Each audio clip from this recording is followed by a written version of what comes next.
오늘 본문 말씀은 이제 예수님께서 가버나움에 계실 때에 이제 있었던 일입니다. 예수님이 가시는 곳은 어디가 되어지든지 많은 사람들이 모였죠. 예수님을 찾아온 무리들로 인하여서 인산인해를 이루게 되어집니다. 그래서 이제 가버나움에서 많은 병자를 고치시고 갈릴리 지방으로 이제 가셨어요.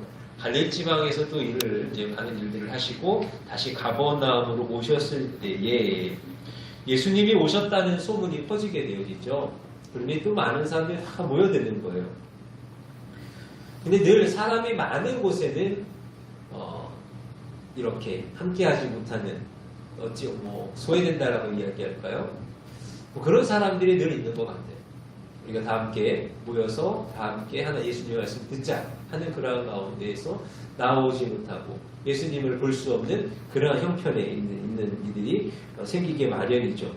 이날도 중풍병으로 인하여서 전신이 마비가 되어서 죽을 날만을 기다리고 있던 병자가 나옵니다. 근데 이 사람이야말로 예수님의 은혜를 입어야죠. 육적으로도 그렇고 영적으로도 그렇고 예수님의 은혜를 입어야 될 사람이에요. 그런데 많은 사람으로 인하여서 예수님께 나아가지 못하고 있더라는 어떤 그런 말씀을 우리가 보게 되어지는 것입니다.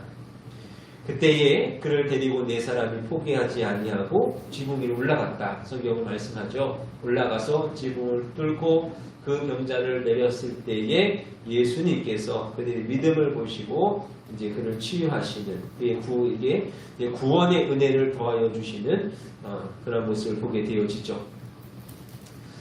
바라기는 여러분의 삶에요. 저는 하나님이 만나주시고 하나님이 함께하여 주셔서 행하시는 많은 일들, 많은 기적과 같은 역사들, 많은 은혜와 축복의 삶이 넘치실 수 있기를 주님의 이름으로 축원을 드립니다. 그러면 그러한 일들을 우리가 바라볼 때에 이 본문 가운데에서 우리에게 말씀하시는 그러한 은혜를 입기 위해서 우리에게 있어야 될 것은 무엇인가? 첫째는 기적의 역사는 믿음으로 이루어진다는 것이죠. 여러분 성경의 말씀을 보세요. 이제 여기저기 한번 생각을 해보세요. 예수님께서 어떠한 일을 행하실 때, 기적을 행하실 때에는 그저 그 일을 행하여 주시더라는 거죠. 무엇인가 돈을 받고 어떤 대가를 받고 사례를 받고 그런 일들을 행하지 않으셨다는 거예요.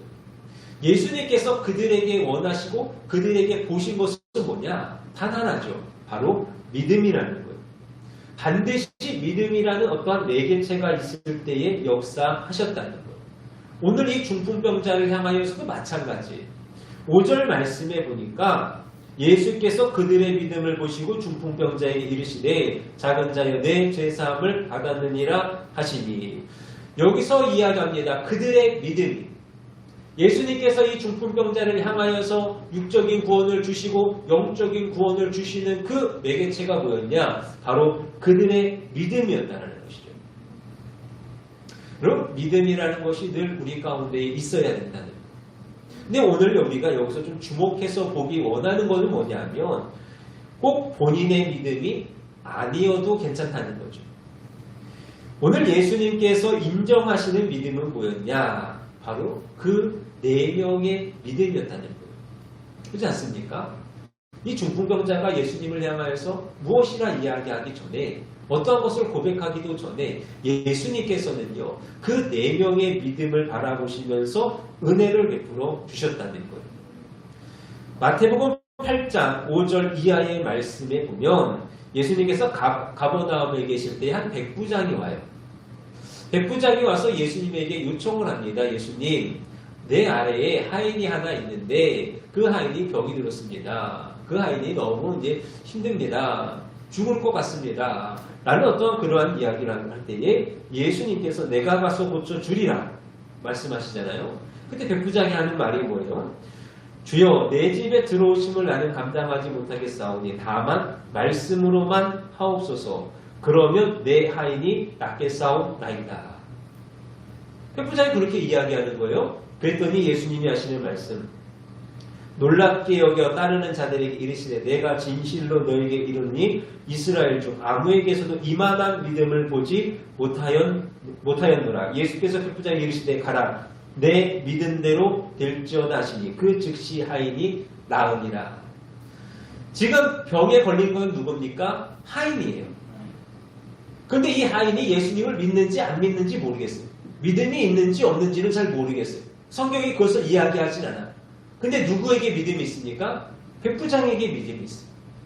이 백부장이 나아가서 예수님, 내 하인이 지금 죽겠습니다. 근데 예수님이 말씀만 하시면 내가 나을 줄로 믿습니다. 하니 예수님께서 내 믿음대로 될지어다 하시며 그 하인이 나음을 입었더라는 거예요. 마가복음 7장 24절도 마찬가지예요. 예수님이 두로와 시돈 지방으로 가셨습니다. 수로보니게아 여인이 찾아와요. 예수님 앞에 간절히 구하죠. 예수님, 내 딸이 지금 귀신이 들려가지고 지금 죽을 것 같사오니 내 딸을 낫게 하여 주옵소서라고 할 때 예수님 하시는 말씀이 내 믿음대로 될지어다 돌아가라 귀신이 내 딸에게서 나갔느니라. 마찬가지입니다. 그 딸이 믿음이 있는지 없는지는 모르겠어요. 근데 예수님께서 누구를 보시며 그 수로보니게아 여인의 믿음을 보시고 그의 딸을 고쳐 주시더라는 거예요. 사랑하는 여러분, 우리는 홀로 살아가는 건 아니잖아요. 믿음의 동역자들이 있어요. 믿음의 가족들이 있어요. 또 형제요, 자매요. 우리와 늘 함께하는 사람들이 참 많은 것을 보게 되죠. 우리가 그들과 함께 살아가면서 어떤 마음을 가지고 살아가겠습니까? 우리가 그들과 어떻게 살아가겠어요? 늘 그들을 바라보면서 우리의 믿음으로, 우리의 믿음의 기도를 통하여서 낫기를 또는 회복되어지기를 또는 치유되어지고 자유되어지기를 구하여 나아갈 수 있는 그러한 자들이 되어줄 수 있어야 한다는 것이죠. 이 신방을 다니다 보니까요. 이제 가정의 속속들이를 조금씩 알게 되잖아요. 이게 마음 가운데, 삶 가운데 많은 아픔들이 있고 많은 괴로움들이 있으시고 참 다 사연이 있으세요. 그럼 그 사연을 듣고 우리가 어떻게 할까요? 아, 그렇구나 하고 말까요? 아니잖아요.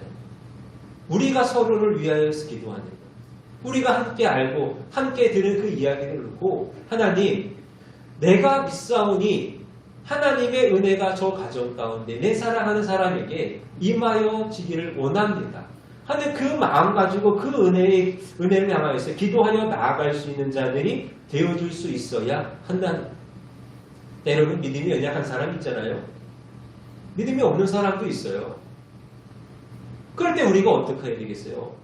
더욱 우리의 믿음을 가지고 하나님이 그를 도와주시고 그를 고쳐주시기를 구하여 나아갈 수 있는 그러한 모습이 되어질 수 있어야 된다는 것이죠.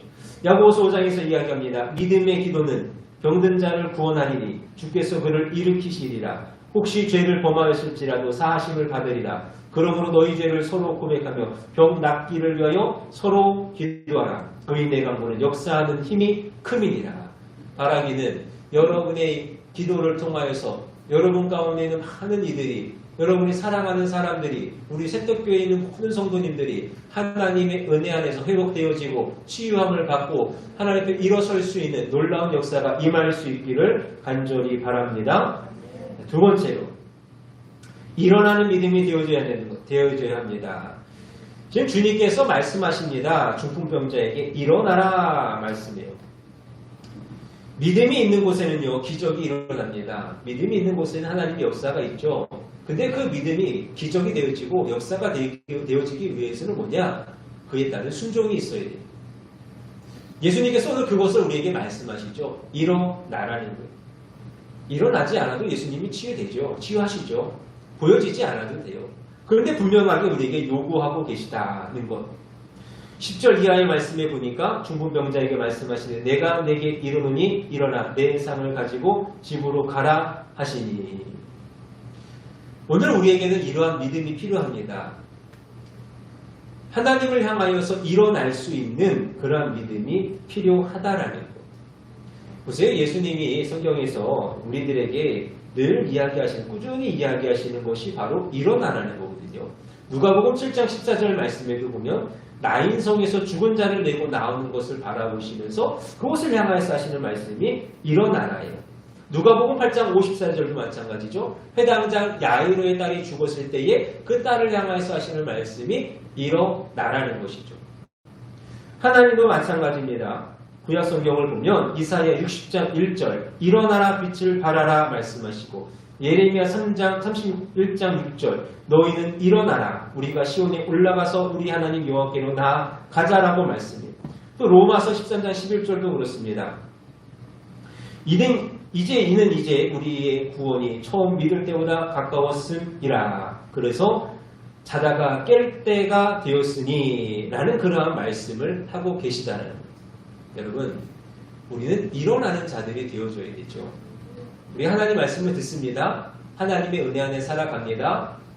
그러한 모습 속에서 우리는 하나님을 향하여 일어날 수 있는 반응할 수 있는 자들이 되어줄 수 있어야 돼요. 근데 많은 사람들이요 그러지 못한다는 거죠. 깨어나야 하고 일어나야 함에도 그 일을 못하고 있다는 거예요. 그럼 왜 그럴까? 두 가지만 이야기를 드릴게요. 첫째는 안일함입니다. 사람들은 그럴 것 같아요. 편안한 것이 좋죠.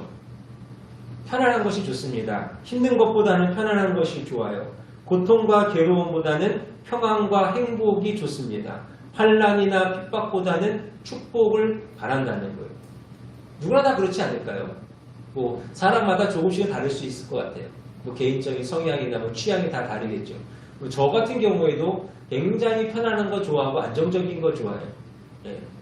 다 달라요 사람마다. 근데 삶은 그럴 수 있단 말이에요. 뭐 과학이 발달하고 문명이 발전되어지고 우리의 삶은 편해질 수 있죠. 좋아질 수 있어요. 윤택해질 수 있어요. 그런데 우리의 신앙은 우리의 신앙만큼은 결코 편해지지 말아야 한다는 것이죠. 늘 끊임없이 주어지는 일들 속에서 늘 하던 그 모습 그대로 어떠한 새로운 것, 어떠한 도전, 어떠한 모험 이런 것 없이 그저 나에게 주어지는 삶 그대로를 이어가고자 하는 마음이요. 우리 신앙 가운데는 없어야 한다는 거예요. 데살로니가전서 5장 3절입니다. 그들이 평안하다, 안전하다 할 그때에 임신한 여자에게 해산의 고통이 이른과 같이 멸망이 갑자기 그들에게 이르니니 결코 피하지 못하리라. 신앙이 편해지면요. 우리 가운데 언제 어디서 하나님의 심판이 있을지 아니면 시험과 환난이 있을지 그것들을 바라보면서 우리가 결코 대응하지 못하고 그것들을 우리가 결코 이겨낼 수가 없다라는 말씀. 예수님도 그런 말씀을 하십니다. 누구든지 자기 십자가를 지고 나를 따르지 않는 자도 능히 내 제자가 되지 못하리라. 십자가라고 하는 것은 고통이에요. 근데 사람들이 십자가를 원하지 않아. 무엇을 원합니까? 영광을 원해요. 하나님 앞에서 우리가 살아가야 될 의무, 어떠한 그런 것들은 우리가 별로 관심이 없고 그저 하나님이 우리에게 주신 축복만을 관심을 가져. 그러니 예수님이 말씀하시죠. 야, 내 제자가 되어지고 내 은혜 안에 살아가기를 원하냐?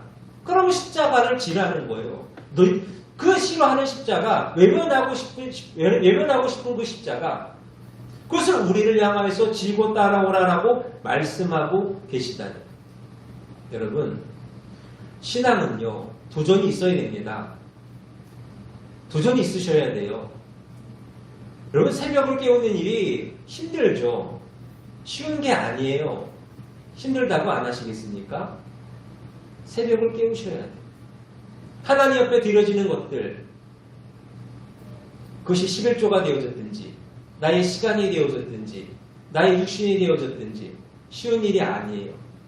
쉬운 일이 아니기 때문에 불편하기 때문에 어렵기 때문에 안 하시겠습니까? 아니란 거예요. 우리의 신앙은 결코 그러해서는 안 됩니다. 예전에 그런 실험을 했다 그래요. 알래스카에서 사슴을 가지고 좀 어떤 일을 했나 봐요. 사슴을 좀 보호하자. 그래서 늑대 무리를 이렇게 많이 잡았다고 합니다. 그러면 사슴이 이제 잘 자랄 것 같잖아요. 많이 번성할 것 같잖아요.